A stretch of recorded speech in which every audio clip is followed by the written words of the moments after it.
నమస్కారం. గత కొద్ది రోజులుగా తిరువూరు పట్టణంలో అలాగనే తిరువూరు నియోజకవర్గంలో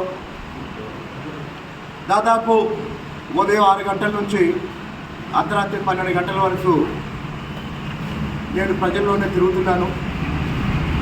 ప్రజల నుంచి వచ్చిన సమాచారం అలాగే కార్యకర్తలు నాయకులు చెప్తున్న వివరాలన్నీ దృష్టిలో పెట్టుకొని నాకు అర్థమైంది ఏంటంటే తెలుగుదేశం పార్టీ స్వామిదాస్ గారికి 5 సార్లు అవకాశం ఇచ్చి ఆయన భార్యకి జిల్లా పరిషత్ అధ్యక్షురాలుగా అవకాశం ఇస్తే అంగన్వాడీ పోస్టుల దగ్గర నుంచి అన్ని పనులకి డబ్బులు వసూలు చేసిన ఆ అవినీతి పనుల గురించి, ఆ తిరువూరు బందిపోట్ల గురించి నేను నిన్న మాట్లాడాను.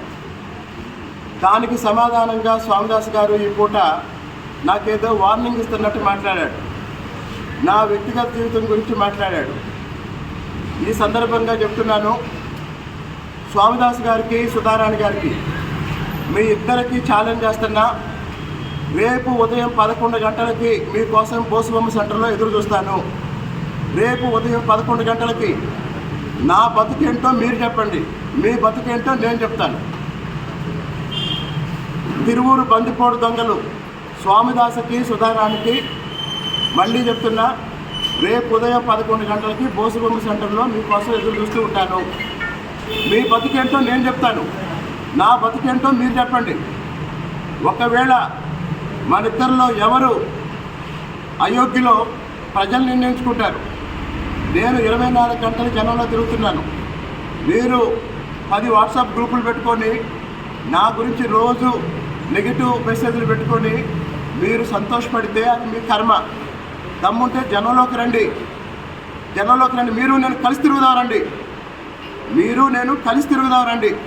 ప్రజలు అడిగే ప్రశ్నలకి సమాధానం చెప్దాం రండి. కాబట్టి స్వామిదాస్ గారికి ఓపెన్ ఛాలెంజ్ చేస్తున్నా, తిరువూరులో మీ ఇష్టం వచ్చిన డేట్ నిర్ణయించండి. మీ మేనిఫెస్టో గురించి మీరు మాట్లాడండి, దాని మీద నేను ప్రశ్నలు అడుగుతా. మా మేనిఫెస్టో గురించి నేను మాట్లాడతా, మీరు ప్రశ్నలు అడగండి. ముందుగా రేపు 11 గంటలకి స్వామిదాస్ గారి దంపతుల కోసం బోసుబొమ్మ సెంటర్లో ఎదురు చూస్తా. మీరు ఏదో చెప్తున్నారు కదా నా గురించి, నా బతికేంటో మీరు చెప్పండి. తిరువూరు ప్రజలకు తెలియాలి, ఎవరి బతికేంటో తిరువూరు ప్రజలకు తెలియాలి. రేపు ఉదయం 11 గంటలకి బోసుబొమ్మ సెంటర్ ఛాలెంజ్.